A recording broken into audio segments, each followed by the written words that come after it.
வணக்கம். Amudha Venugopal, wellness coach. ஒரு 30 இயர்ஸ்க்கு மேல இருக்கிற பீப்புள் அதிகமா சஃபர் ஆகிற ஒரு விஷயம் என்னன்னா சைனஸ் ப்ராப்ளம். சிவியரான தலைவலி, ரெகுலர் கோல்டு, இதெல்லாம் வர்றதுக்கு முக்கியமான காரணம் என்ன தெரியுமா? உங்க உடம்புல எதிர்ப்பு சக்தி ரொம்ப குறையதுதான். சைனஸும் ஒரு விதமான அலர்ஜி தான். சைனஸ் இருக்கிற பீப்புள் சில் வாட்டர் அதிகமா எடுக்கிறத அவாய்ட் பண்ணிக்கணும்.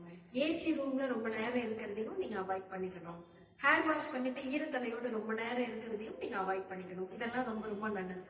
உங்க ஃபுட்ல விட்டமின் சி அதிகமா இருக்கிற ஃபுட்டையும் உங்களோட எதிர்ப்பு சக்தி அதிகமான ஃபுட்டையும் ஈஸியா டைஜஸ்ட் ஆகிற ஃபுட்டையும் எடுத்துக்கிட்டீங்க அப்படின்னா அது உங்களுக்கு ரொம்பவே சப்போர்ட்டிவா இருக்கும்.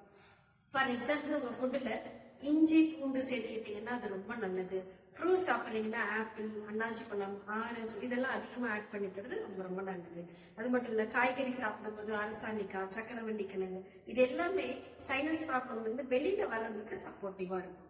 நோய் வந்ததுக்கு அப்புறம் வலியோட போய் ட்ரீட்மெண்ட் பண்றதை விட நோய் வராம இருக்கிறதுக்கு நம்ம என்ன பண்ணணுமோ அதை நம்ம ஃபாலோ பண்ணிட்டோம் அப்படின்னா ரிமைனிங் பார்ட் ஆஃப் லைஃப் ரொம்ப ஹெல்த்தியா இருக்கலாம், ஹாப்பியா இருக்கலாம்.